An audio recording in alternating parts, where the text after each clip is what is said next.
Good morning, everybody. I'm Larry Weishuhn. If you enjoy real-world hunting and fishing talk, you're really going to enjoy listening to my good friend, Luke Clayton, and his guest for the next hour. This is David Fox, and welcome to Outdoors with Luke Clayton and Friends. Luke has been a recognized outdoors writer for the past 3 decades and writes for a host of outdoor publications. Luke pens a weekly newspaper outdoors column that appears in over 40 Texas newspapers. Luke is on the pro staff of Pyramid Air, your one-stop shop for everything air gun related. Smoking techs, electric smokers, feel free to contact Luke through his website, catfishradio.org. Now let's join Luke and his guests for this week's show. Well, thank you, guys. And, folks, it is time for us to talk about the outdoors, like we've been doing for 20 years with Mr. Larry Weishuhn in Campfire Talk. Larry is standing by, just chock full of fun information to share. Larry, good morning to you, buddy. Good morning. I think you're saying, trying to tell people I'm full of it, by golly. I kept it away. There's lots of ways that's true. Before we get into this, we need to thank DSC, Conservation Education Advocacy, Hornady, accurate, deadly, dependable, Taurus. They make the raging hunter handguns that I dearly love, and Stealth Vision that comes out of Crockett, Texas, right there. Just the finest hunting optics that, and I've used just about all of them. I know you have. I have ever found. So, yeah, we're here. We've got a bunch of stuff coming up this next week. I think you and I are going to go be with Bill Carey and maybe Chris Carey and do a little fishing. And That's then right. I've got some stuff coming up right after that, heading back to Europe. Good Lord willing, and all those kind of good things. So, but we're also into fawning season right now. The first fawn that I've seen on my place, which is about 80 miles west of Houston, was like May the 5th. So I know we're right at that time frame of those fawns dropping the ground. That's true, Larry. And, I don't know. We hate to, demonize. We talked about coyotes before, but we are deer hunters. By golly, we like to hunt and we like to eat deer. I mean, that's just true. That's the way it is. So, but there's other critters out there, though, that make their living hunting and eating deer. One thing that I'd like to talk, or you to discuss with us, that I know a little bit about, and you know a lot more than I do, is I've read a lot and I've seen witnessed buzzards which is not surprising, on dead deer, dead young deer, fawns. I've seen that. What I really didn't take time to think about is I've read that the black vulture and then the turkey vulture, that's two. Right. That's the two that we have here, I guess, in Texas, across much of the country. But the black vulture is the one that has been documented killing baby fawns. I mean, and you've witnessed that somewhere, maybe South Texas, in the past, haven't you? Luke, I really have. Years ago, we were involved in all kinds of different research projects where we had pinned deer, like some of the game breeders and things like that. Now, we were raising fawns primarily for research purposes, doing disease work, nutritional work, and all those kind of things. But yes, I witnessed it there, to where when we started having fawns, you see the little black-headed vultures show up, and they are really aggressive as far as taking prey down. Actually, if you get right down to it, the turkey buzzard, the red-headed one, they pretty much feed on just stuff that is obviously and has been dead for a while. But carrion, the little black vultures, and I've heard them called everything from Mexican vultures to my gosh, all kinds of different things. But they are very aggressive, and we had problems and actually watched them. Unfortunately, not thinking that it was caused by them, but where they would swoop down when that fawn was born, and they'd go after the eyes to start with, and then they'd go after the fawn, the rest of it as well too. And we've talked about fawns in the past. Those first 4, 5, 6, 7 days, those fawns they're programmed, if you will, so that they will lay there and not move when something approaches. And that's one of the reasons they're, with the ability of wild hogs in some instances to be able to smell them. And then of course you got those buzzards flying up above, and they're looking for anything that's laying still. And so they will swoop down, and they can, and in certain instances, depending, particularly if there's, not a whole lot of ground vegetation, where those little fawns can hide in, but even from the air, they can be seen. So absolutely, they can be a predator on fawns, and in certain years, particularly, and almost probably in every year, but in certain years, they seem to be a whole lot worse than they are other years. Yeah, I've read too, and this is strictly not firsthand knowledge on my part, but out in the sheep country, out in the hill country, and parts of West Texas, the same thing with sheep, and they've been a big problem in areas and with baby sheep when they're born. So it stands to reason that would be like a smorgasbord for them. Sheep or deer, there might be one fawn here and one there, but in sheep country, when they start, giving birth, well, there's going to be a bunch of baby, sheep on the ground. So I did read, and I don't want to try to get into any technical stuff here, but I did read that in certain instances that there's even been permits issued to control them, and very highly controlled. Vultures are off limits. You can't shoot them. It's illegal to shoot one, but there are certain permitted areas in the past. I don't know where people go through, but I'm sure Texas Parks and Wildlife, if they had a real problem with them. But those baby deer, it's really a wonder, nature, how it works. But where I live, there are so many coyotes, and I know this firsthand. I'll kill in the course of a year. I'm not a serious predator hunter, but I'll kill 2 or 3, 4 sometimes, just while I'm hunting hogs or whatever. But at night, I do a lot of I don't usually get out to hunt these hogs until about, I try to get set up, ready to hunt about 20 minutes before dark. Well, I'll be set up, and every night, I'll hear 3 or 4 packs of coyotes, and they're not very occasionally, not too uncommon. I'll have one come through when I'm hog hunting, and I'll shoot it, thermal at night. But it's amazing to me, and not just baby deer, but turkeys too. There's so many predators. Raccoons are totally out of control where I live. They're just, I need to do a better job on thinning them out myself. It's something I think a lot of hunters are that way, Larry. Like me, maybe you're out there and everything's real quiet, and you're wanting a hog to come in or deer or whatever. But I don't pass up the opportunity on the coyotes. I don't get a lot of. I really don't hunt them hard to go out and call them very much. Maybe once or twice a year in the winter, but their numbers, how the deer and the turkeys around here are doing, from what I can tell, every year I seem to see more and more poults, and the turkey population seems to be strong, growing every year. Kind of unique because I live on the edge, in Kaufman County, the edge of eastern turkey country and Rios. Well, they stocked Rios, and you're well aware of this, on the 15,000-acre ranch here where I live, near where I live.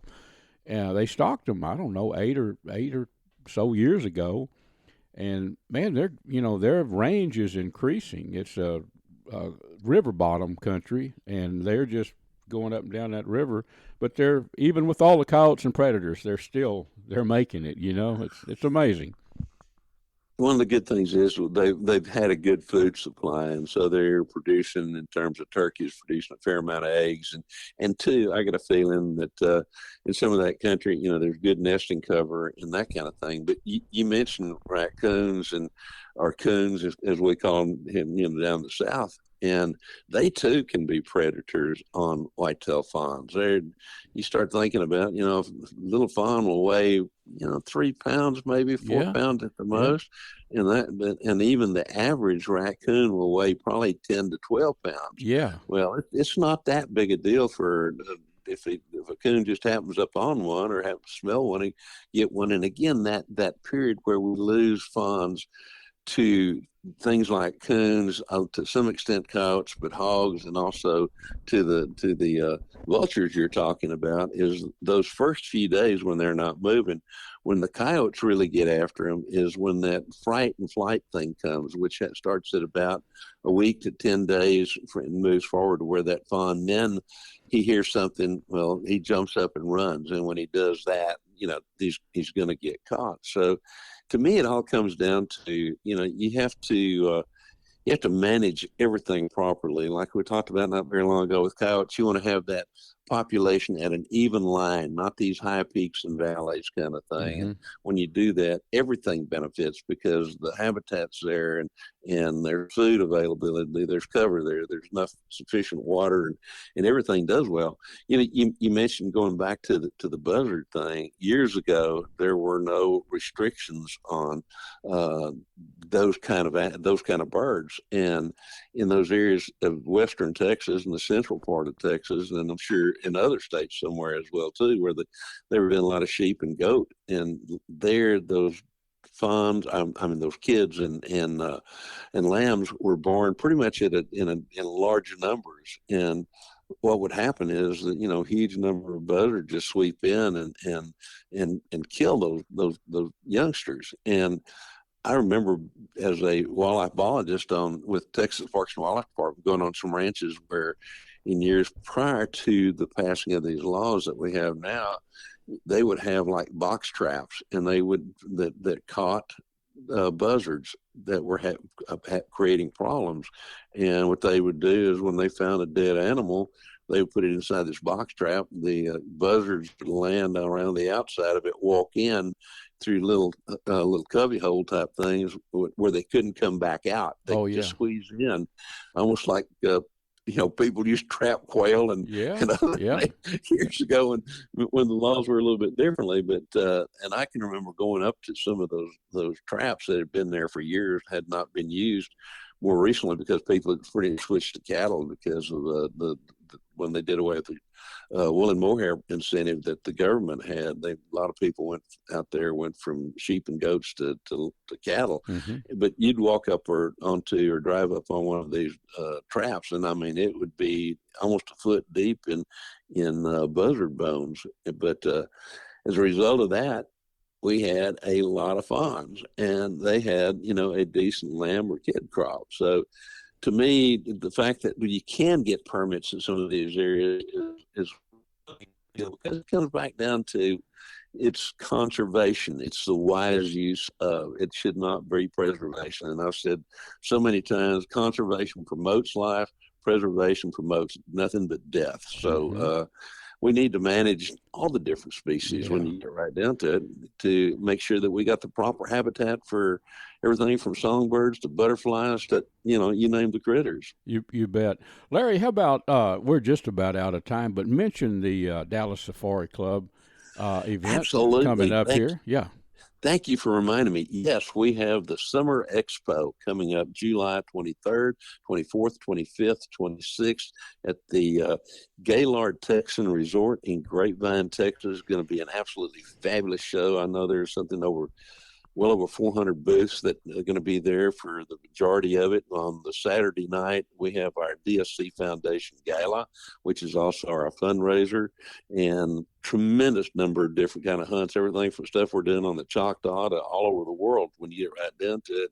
And if people can't be there in person, and you can register to be there, and you don't have to be a member to attend, you can just come on in. But to learn more about either one of them, you can go to dscf.org, which is the DSC Foundation website, or biggame.org, which is the DSC website. And then you're going to be there some of the time. I'll be there. And we'd really love to sit down and visit with a whole lot of folks while we're there. For sure. Maybe get some of our Catfish Radio listeners from the past 20 years to come by, and who knows, might just schedule them to be on the air with us, Larry. Absolutely. Absolutely. Thank you very much, buddy, and we'll see you soon. How about that? Yes, we will. See everybody here next week. Well, friends, Mr. Larry Weishuhn is going to tell you about the finest hunting optics that we have ever found. Luke, these are called Stealth Vision. They come from Crockett, Texas. Dr. John McCall developed them. They're 34 millimeter tubes as opposed to the narrower tubes, so more light transmission. They have a little green light that comes on. That scope is leveled because that's when you want to pull the trigger. They have an optional lighted reticle as well too, and a whole lot of other products. And folks can learn more about them by going to stealthvision.com.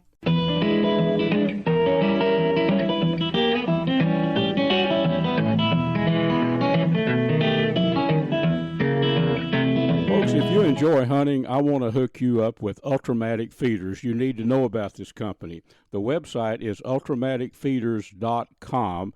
There are a one-shop stop for everything you need with hunting blinds. They have all kind of different brands of hunting blinds, game feeders, parts for feeders. Again, the website is ultramaticfeeders.com.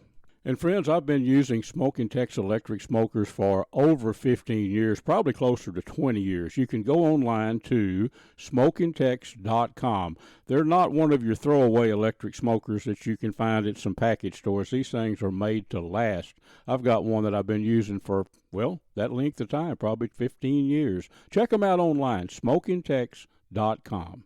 Well, friends, you know, one lake that I have been not covering very well, I hate to admit it, but it's the truth, is Lake Whitney. My contact, Randy Ruth, down there has retired. I have a new gentleman that's guiding down there, Mr. Gage Souder.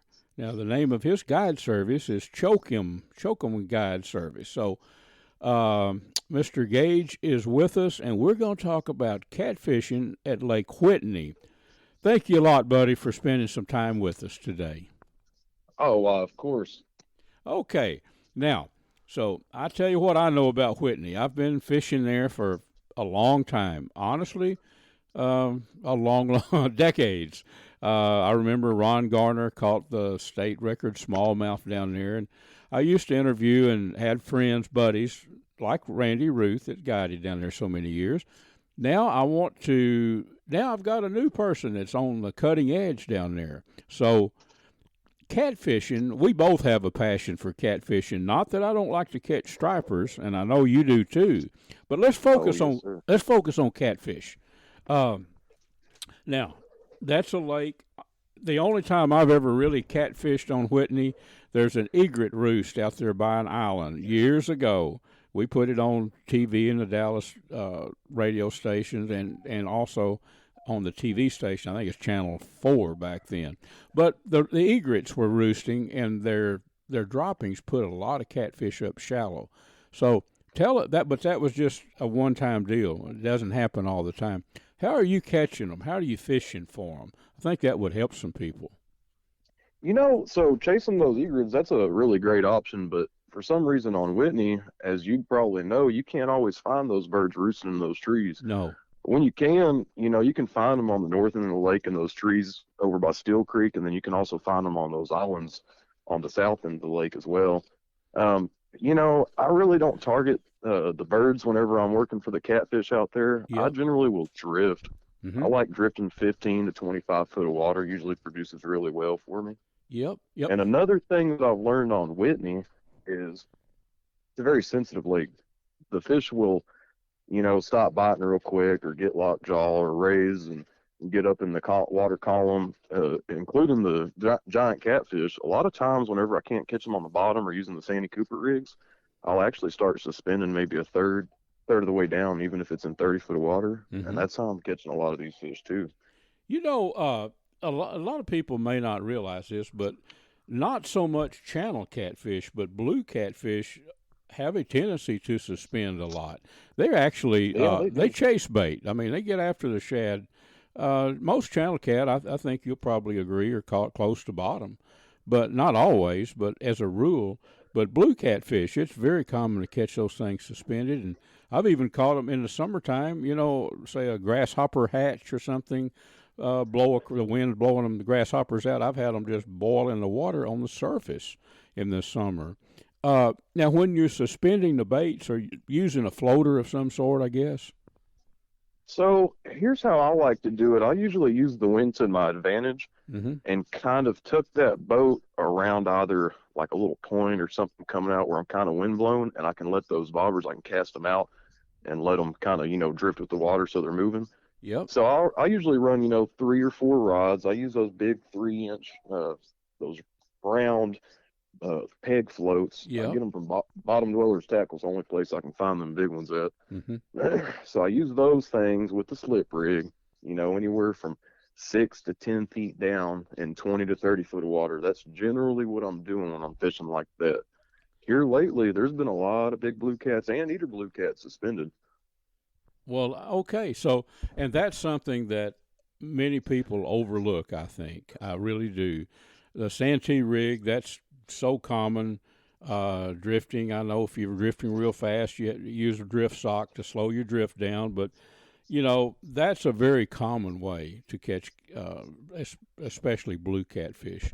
But, yeah, these we'll call them corks, floaters, whatever. Old school term is corks, but of course they're probably not corks, made out of cork. Yeah, but yeah, that's so. Now, what type of hook? Say you want to target not just 20-pound plus, but blue catfish in general. What kind of hook do you usually use? Well, just that depends on the situation as well. I'm a big circle hook guy. Mm-hmm. I really like those 8/0 offset circle hooks from Gamakatsu. That's generally what I use when I'm drifting or shallow fishing. But whenever I'm using that suspend rig, it's a little different. I've been playing around with some different hooks this year, and what I've found to be the absolute best is going to be an Eagle Claw, probably like a 2 or 3/0, the Kale hook. Yep. I had a lot better hookup ratio whenever that bobber goes down, kind of feel that bite and then set the hook into them. Mm-hmm. Whenever I was using those circles with that same method, I was probably getting 1 out of every 3 or 4 fish. Now with the Kale hooks, I'm getting 1 out of every 2. There's an old saying on that is, I don't know if you've ever heard it, crank it, don't yank it. I don't know if you've ever heard that, but it's really true. It's when the fish pulls the bait down, or in that case, say you're fishing suspended with a floater, you see that floater disappear. but the rule of thumb, for me at least, I know there's a lot of different theories on this, but I like to see that line tight and maybe the tip of that rod bending, and then crank like crazy if it's in a rod holder. Crank like crazy, and then you've got him hooked. But I know personally, I've jerked the bait out of so many catfish's mouths by jumping on him too quick. I know with clients that's something that you probably have to caution them on, right? Yeah, it's certainly something that happens. I mean, another thing that I think too, that's a great thing about them circles. You can kind of reel down on them. You don't have to set the hook. Right. It gets a good penetration, Yep. But the Kale hooks, and whenever I'm using hooks like that, with the bigger fish, if I don't give them a good hook set from the get-go, I don't get through that tooth patch. Okay, yep. It doesn't, the Kale doesn't actually corkscrew in, does it? I mean, like, a circle hook, when that fish grabs it, it's a little bit of a corkscrew in the hook, a little turn. Exactly, and I think that really helps with that penetration too. It does, yeah. They'll put, and 90% of them will get hooked in the corner of their mouth. Well, that's good. Now, so tell me about, say right now, and just say through May. Just a good. I like to for many years.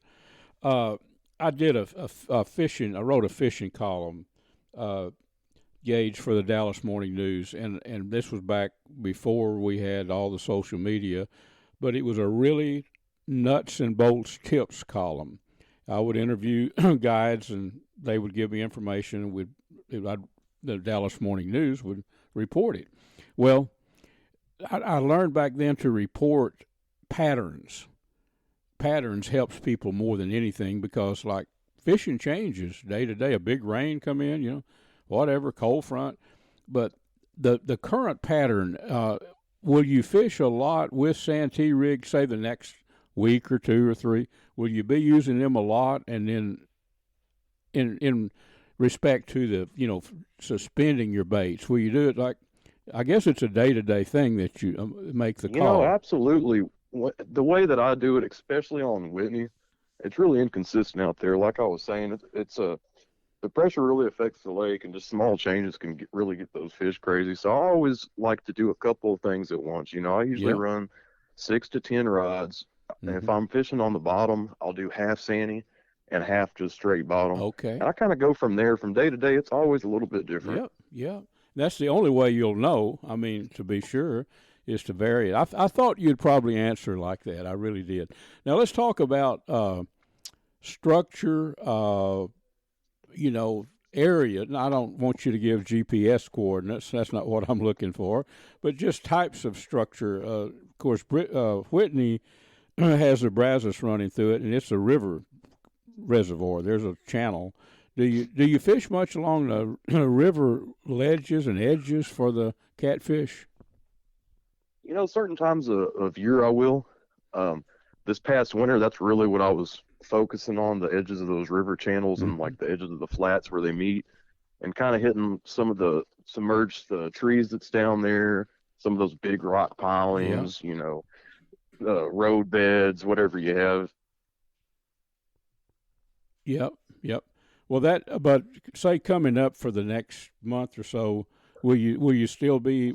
You mentioned points when we were talking earlier. I guess you're going to concentrate on some of the points with ledges, maybe. Yeah. So right now I'm going to be focusing. I got a couple of trips this weekend. Got a trip about to go. I'm thinking right now, with the way the weather's been, I'm going to keep on focusing on these underwater points and these little coves, and just kind of scan around, see what I can find. Right now, with all this fresh rain coming in, it's, the rainy month.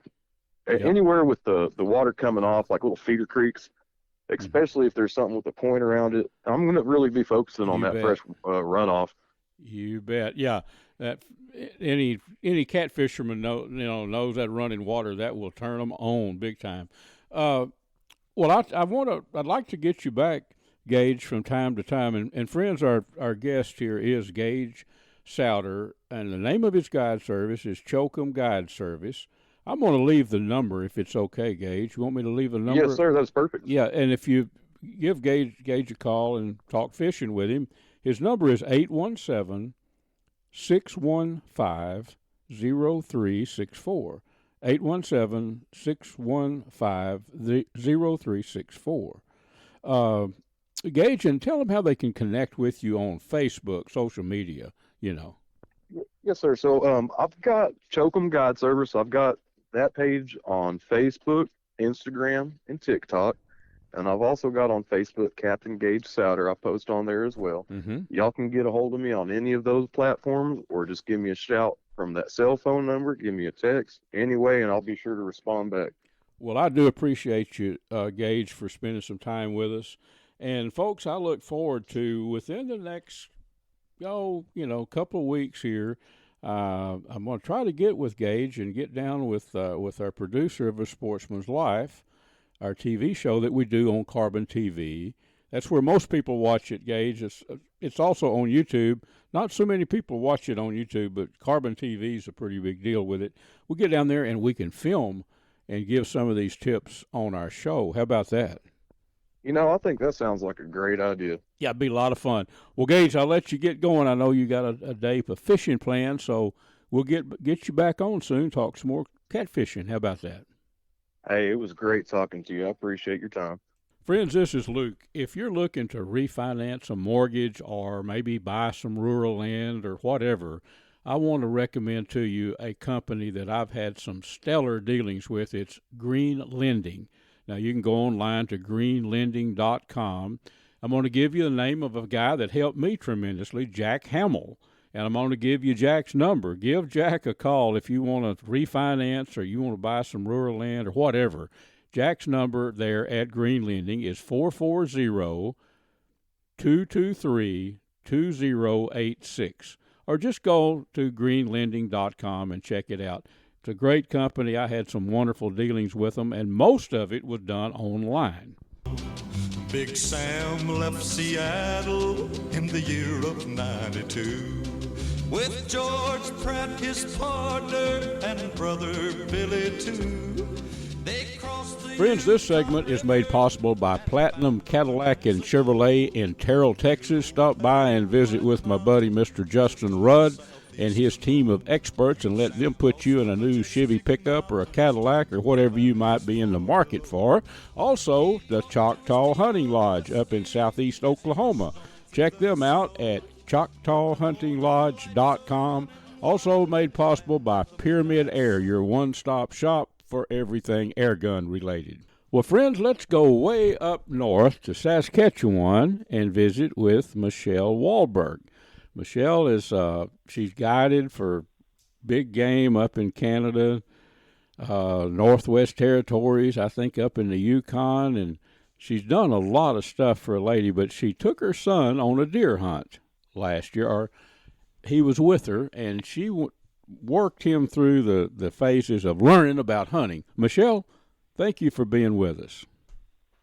Thanks for having me on, Luke. I think it'd be fun to, and maybe helpful for people, maybe single ladies, single people with kids, to talk about, your son. He was fortunate to have a mother that, with your experience, that's a fact. I mean, to teach him, to walk him through what he needed to do to prepare to hunt deer. He killed a nice buck last year. Yeah. Yeah. So, I mean, youngsters now, the cell phone, I mean, it's a challenge to, and I get it. But tell us how you kind of indoctrinated him into the outdoor world, how you got him away from that phone. And it doesn't take much. Once a kid, I think, if they get out and get exposed, they'll enjoy it. But they have to make that break first, don't they? Oh, you've got to detox them from it, Luke. It's hard for me, and I'm an outdoors person, so I get it with kids. But with Lars, my son, what I did was I just banned him from all the devices at a certain point in my day. And then I made him get him into the truck. And you try to make things as fun as possible and explaining things. My son has a really natural, innate sense of curiosity. So if I can get him looking at something else, generally he can become interested in something else. So we started with just kind of, going through what's a rub, what's a scrape, what's a deer, like why do their horns grow? Why do their, what's the difference between a horn and an antler? Yeah. Why, what's a deer, what do their scent glands mean? What does a doe stomp mean? And all of those things, he kind of started to find that stuff interesting. But it took a lot at first because, of course, he just wants to, chat to his friends online. And then I just went through the process. Really started elementary and baby steps with him years ago. And then I kind of made it a competition because in Saskatchewan, you can't hunt until you're 12 years old. So you have to do a hunter safety program. You have to get a certificate. My son signed up for that online. So he got computer time to be able to do that online. I didn't help him. I answered any questions he had. But come the final exam, Luke, he got 100% on that exam. And I didn't give him a single answer. So, and he wasn't looking at much. He was doing the test. So I knew he was interested in it. And I knew he loves firearms. So I had that going for me because a way to use a firearm. And, as we're doing target practice and we're talking about safety and all of the things that come with that, then it's like, well, now you want to use that. So how do you use that? It's hunting.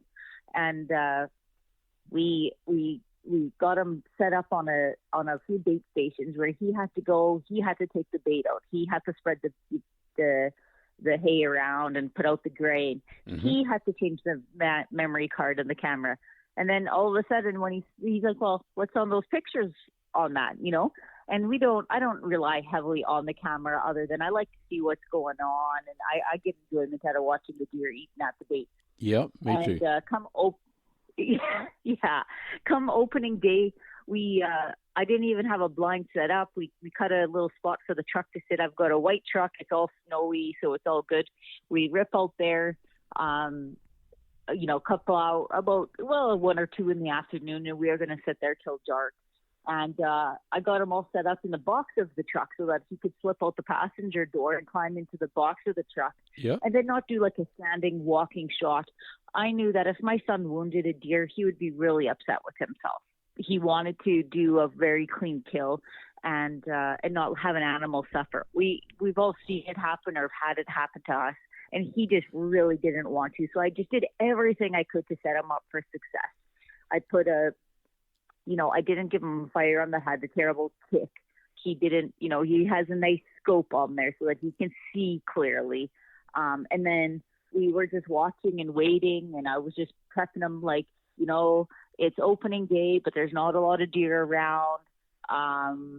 It's going to get busier as the days go on because more people are going to come out hunting. So if a good buck walks out, and that's what you want to harvest, and that's what you can do. And I did put pressure on him that he had to shoot a great big deer. Mm-hmm. I just wanted him to harvest something that he was happy with, that he felt good about. And then there was I could see a buck coming up over kind of a ridge, and I said, "Oh, there's a good deer coming, Lars." And I hadn't seen him on camera before or anything. And we just waited and waited, and he was coming along the edge of the field. And I got a photo of my son, or a video of my son sitting in the truck, and he laser beamed onto that deer with his eyes. He puts in an earplug and he's watching that deer. And I'm like, I said, where are you going to put that shot? He says, well, he's walking that way. So I said, you got to aim for the exit. You don't aim for your entry. You got to aim for the exit, and he lines up on that deer, and he gives him a good one. And that deer, he makes a couple of bounds, and I go, oh yeah, that's a good shot. You could just tell. But Lars was so upset because the deer didn't drop at the base. I said, well, you're using a 243. Like, it's not going to necessarily just crumple him up and right there on the pile, drive him on the ground. He's going to go a little ways. He's going to be dead hunting. Like, you hit him hard, like perfect shot. Mm-hmm. It looked good. I was watching through the binoculars. And so even though I knew that and I felt good about the shot, once again, I said, well, you don't go rushing off into the woods. Come back into the truck. We wait a little bit. Just let him lay down. I said, we don't want to push him down the ridge, and then I got to cut a chainsaw path and drag him out there, Right. Yep. So he hopped back in the truck, and he goes, what if it wasn't a good shot? What are we going to do? And I said, well, I'll track him, like, that's okay. I'll show you how to do all of this, but I said, I'm sure it's going to be okay. And, so after a little while, we walked up to the bait, and instead of just going crashing through the bush, I said, no, I said, the deer was standing right here when you hit him, right? I marked the tree in my brain. So I said, we walked up towards this area. I said, start looking for his tracks. You want to see his tracks. So we follow the right set of tracks into the bush. And so he's like, oh, well, this looks like this is his. I said, that's right. And then right around one step later, you could see blood. And I said, okay, now that's what we're going to follow. We know that's his track. We know you hit him. Let's be calm, quiet, and listening. And so we made a few steps right into the edge of the woods, and that deer was piled up right there. Yeah. So I was, Go ahead, Michelle. This is a good story, and it reminds me of so many hunts with a 243. He expected the deer to go straight down. The truth of the matter is, regardless of what you shoot, tracking one a little ways is pretty common. Usually happens that way, doesn't it? It does. Yeah. They're right there. He made an excellent shot. He exploded the heart, as I found out once I did the deer. He took off the top of it. It was a beautiful, perfect shot. But it doesn't matter. They have adrenaline. It doesn't matter. You hit the heart. The deer's dead. But they can still run without, it's just pure instinct and adrenaline. Yep. Especially on a big tank of a buck. And so I got emotional, and I was so, so proud of him because he was like, I did it. I made a good shot. And that was what his concern was that he made the good shot, that he made an ethical kill.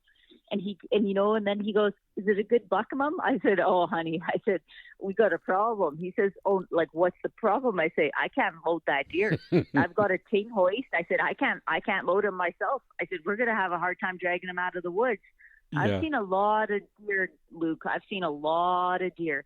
That deer was humongous. You've got it. Michelle, folks, Michelle has guided deer hunts up in Canada. You can imagine the deer she's seen and had to handle after they hit the ground. So what do you think his Lars buck estimate live weight?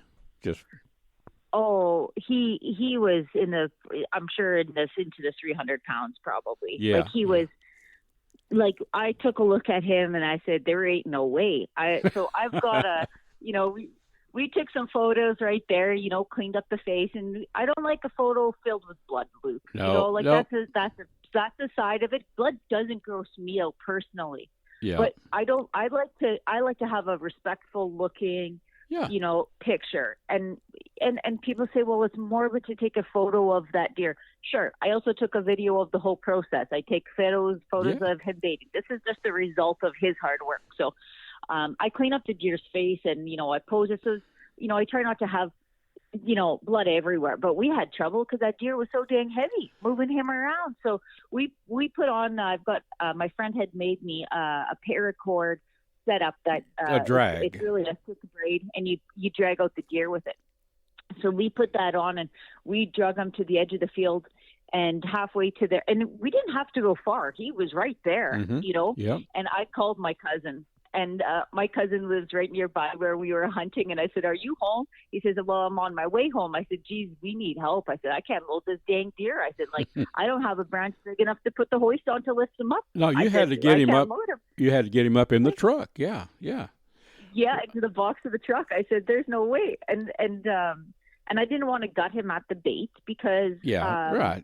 I had the neighbor's girl was going to hunt with me potentially. Yeah. So, you don't want to bring out coyotes and wolves right to the bait. True. You could just mess up your area. So anyway, my cousin and his girlfriend came and it took Lars and my big male cousin in the box of my truck and me and the partner who she's a tough gal too. And we were on the ground and we were all heaving and huffing and panting by the time we loaded that deer. And I've loaded deer. I know what I've seen it done. I've done it myself. I know you have. There was something else. Yeah, Michelle, we got it up there and we stood there. Yeah.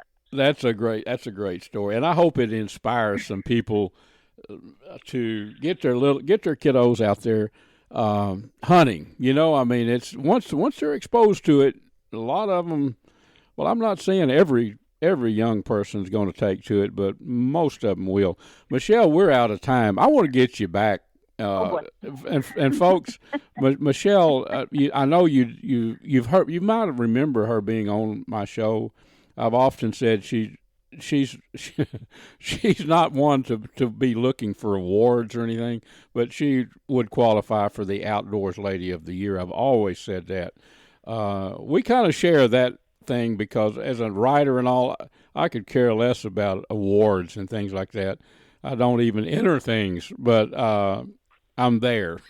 I want to share what I know with the people that listen to me and read my articles and things, Michelle. So thanks a lot for being with us, and we'll get you back. We'll pick your brain about guiding up in the Northwest Territories, or you've got a million stories, and I'll get you back and we'll let you tell some of them. How about that? Awesome, Luke. Thanks for having me on. Folks, I want to tell you about one of my long-term partners, and that is Pyramid Air. The website is pyrmydair.com. They're a one-stop shop for everything airgun related. Big bores, little bores, PCP guns, springers, you name it. All different brands, some great airgun supplies, but also a whole lot more. Archery, ammo, optics, shooting and outdoor gear, action sports, all this stuff can be found right there and ordered through Pyramid Air. So remember, go online to pyrmydair.com. The snowflakes fall as winter calls, and time just seems to fly. Friends, I've been shooting and hunting with CVA muzzleloaders a long time. They are, in my opinion, the best muzzleloaders on the market. But did you know CVA also makes a very fine line of centerfire rifles, built to last and super accurate? Been hunting with those for several years. Check them both out, the muzzleloaders and the centerfires, online at cva.com. Folks, I want to introduce you to some good friends of mine at Dash for Cash Pawn Shop in Seagoville, Texas, located at 133 Hall Street. The phone number is 972-287-3121. Go by there and talk with Gary or Randy, the owner. They're great people. They've got some great prices. Again, that's the Dash for Cash Pawn Shop, Seagoville, Texas, 972-287-3121. Well, friends, it is Luke Clayton. I hope you've enjoyed our show thus far. Guess what? I'm in the turkey woods with my longtime buddy, Bill Carey, with Striper Express. You hear Bill on a lot giving striper catching tips. Well, Bill and I are actually still turkey hunting. It's midday, and I thought we'd give you a little quick update on what we did. Bill, we did not call in a gobbler. We didn't hear a gobbler. We got rained out most of the morning, but we had some hens real close, didn't we? Well, good morning, Luke, and all y'all out in radio land. How's it going, buddy? We are hunting today, folks, and Luke pretty much covered it. Had some hens come in. It's a blast. It's just so much fun. I haven't done it I used to do it on the deer lease years ago. You did. Bill used to, like many of us, old Texans, used to snipe those turkey in the fall, shoot them with a rifle. I've done that, but I don't know, for the last many years I got hooked on hunting spring turkey. And the way it happened, folks, this morning, we're hoping this afternoon the weather's cleared, Bill, and I think it's supposed to be sunny later on. Let's back up to your bird. Yeah, okay. You want me to brag? I have no problem when I actually kill one bragging. So I did. I got a nice big long beard, But the thing is, of course, I shot it with a 12 gauge with a heavy load of 5s. And Bill, he has a Stevens, I think it's marked Stevens Springfield. Yep. I've got an old double barrel 410 I bought years ago from my son for dove hunting when he was a little boy. And I had shoulder problems, and I said, I may try and shoot a turkey with that 410. And then Luke and I started looking it up, and it's real popular now. And they've come out with a tungsten pellet, which doesn't deform when you shoot it. And you can reach out there a little bit better, and everybody makes them a little bit hotter. And it's very popular now to take a turkey with a 410. Like Luke said this morning, his good friend Bob Hood, he was one of my heroes, wrote for the Star-Telegram for 40 years, frowned on a 410 years ago, thinking about it. But now they've got the ammo for it. Ain't that right, Luke? That is right, Bill. Yeah, back when Bob Hood and I used to hunt turkeys together, the thought of using a 410, they'd have laughed you out of the woods, and for just reason. This tungsten number 9 shot. I know a lot of you listening are probably tuned into this, but Bill's got me wanting to do it. I've done some research, and this is not firsthand knowledge in practice, but what I've learned. But I know it's factual. That number 9 shot, and that's you don't shoot quail with number 9. You use 7.5s or 8s hunting quail or dove. Well, this is number 9 tungsten, but I read that it equals number 5 lead shot on the 12 gauge. So it's just a very dense material.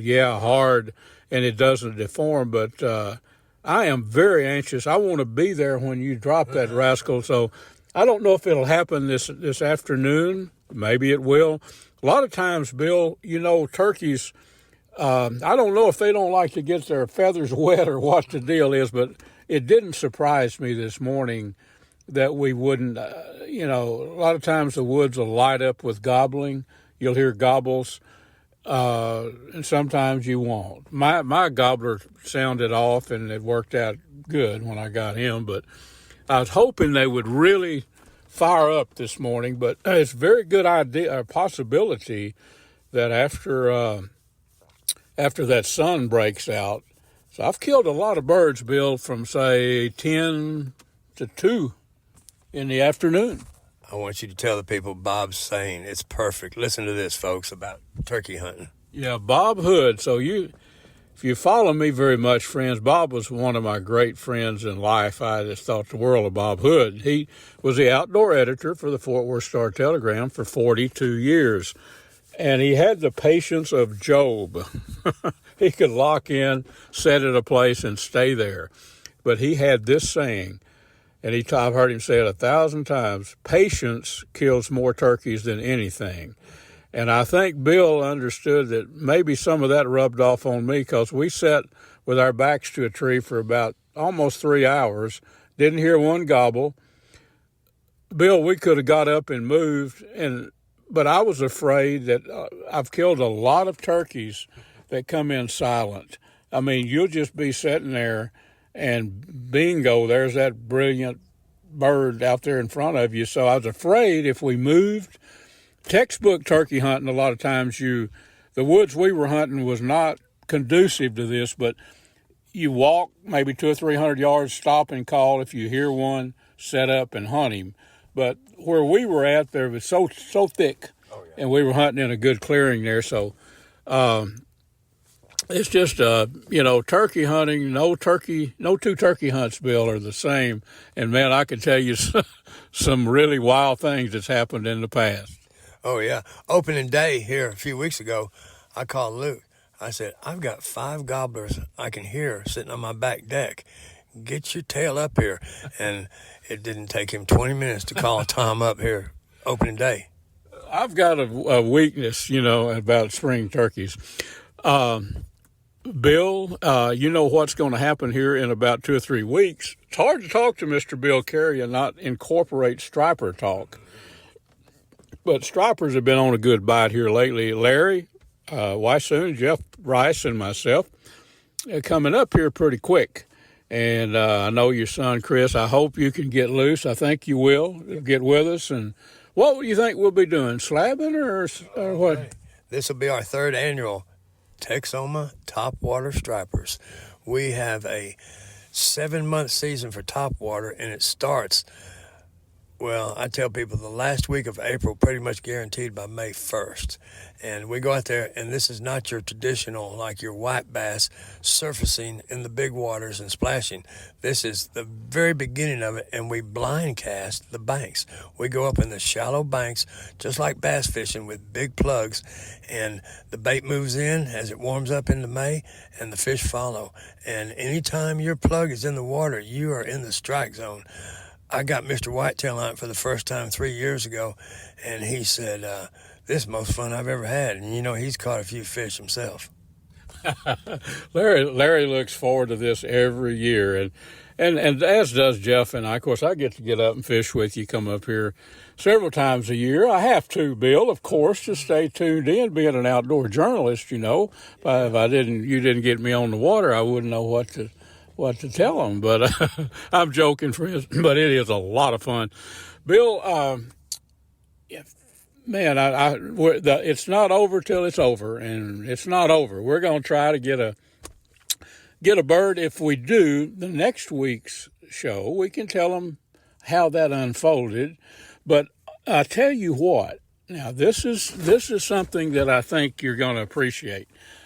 In the cooler, in the back of this old pickup, on ice, is a big tub of gumbo. And that was from a bird that I shot with you previously that I had vacuum sealed, the drumsticks and the thigh meat. And I've got some chopped up smoked sausage in there with it. And we're going to cook a little rice to go with it here. How about that? I think you're going to be able to enjoy that. Yeah, I listened to your podcast on how you did it. Folks, Luke is a heck of a cook, and I've nicknamed him Camp Cook Clayton. He's a minimalist cook. I got that word out, right? And he can really whip it out. And this okra, all your ingredients, a good roux. And if anybody knows gumbo, you got to have that roux. And Luke just fills it out on how he gets it done. And then he takes smoked venison sausage, or it might be pork. It's venison and pork. It's venison and pork, wild pork, wild venison, Yeah. And he makes smoked sausages made. And then he took these drumsticks. How many people have thrown away their spring turkey drumsticks because, they're tough? And he puts them in a crock pot, and then he smokes them. And this is what's coming out on this gumbo, and I can't wait. Here we go. Okay, Bill, I think it's time for us to shut down here our little segment and eat some gumbo. And folks, next week, if we do get one, I'll promise to give you an update and let you know. I hope you've enjoyed our show. Good Lord knows there's some varied subjects in this week's show, but it's been fun bringing it to you. Do remember now, thanks to all the radio stations that run this, but it also becomes a podcast after our great radio stations run it, and you can find it wherever podcasts are found. Just search out Catfish Radio. That's really enough, but Catfish Radio with Luke Clayton and Friends. Be safe in the outdoors, friends. Remember, tune in next week. We're going to have some more fun. Friends, I hope you've enjoyed our show. You know, this is our 20th year to be doing Catfish Radio, and I enjoy doing it now probably more than I did when I first began. It's lots of fun every week. But I want to tell you about a destination, one of my favorite destinations, and it's the Choctaw Hunting Lodge.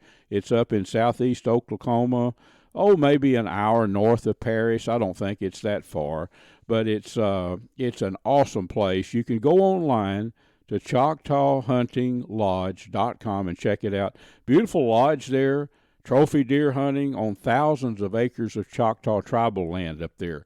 It's just, if you ever go up there, you will return. A lot of eastern turkey in that part of the country, and probably our closest destination for many Texans to have a real chance to kill an eastern turkey. So that's got that going on. Exotic hunting, hog hunting. If you're an outdoor person, you'd love a visit there at the Choctaw Hunting Lodge. Folks, we are out of time. Make sure and tune in next week and be safe in the outdoors.